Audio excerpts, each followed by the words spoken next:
বিপ্লব ও সংহতি দিবস উপলক্ষে বগুড়ায় বিএনপির বর্ণাঢ্য র্যালি ও সমাবেশ অনুষ্ঠিত হয়েছে।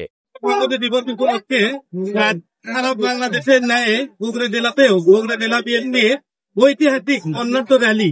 উক্ত র্যালিতে অংশগ্রহণ করার জন্য বগুড়ার ছাত্র দলের খানিক 2000 অধিক লোকজন নিয়ে আমরা উক্ত র্যালিতে অংশগ্রহণ করবো।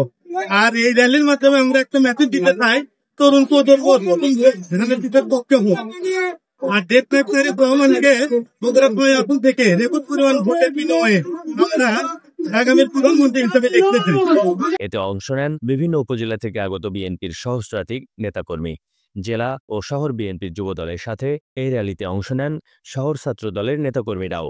এতে উপস্থিত ছিলেন শহর ছাত্র দলের সহ সাধারণ সম্পাদক রাহাত হাসান, সহ তথ্য ও গবেষণা বিষয়ক সম্পাদক আরিফ শেখ, ১ নং ওয়ার্ড ছাত্র দলের আহ্বায়ক রেজওয়ানুল ইসলাম লিমন, সদস্য সচিব রিয়াদ আহমেদ নাফিস, যুগ্ম আহ্বায়ক শিরিনা আক্তার রমি, মাহিউল, নিয়ামুল, ওয়ালি, মেজবাউল, সজীব, রামিম, রাব্বি, সাজিন সহ অনেকে। আনন্দঘন পরিবেশে উদযাপিত এই র্যালি শেষে তারা যোগ দেন দলীয় সমাবেশে।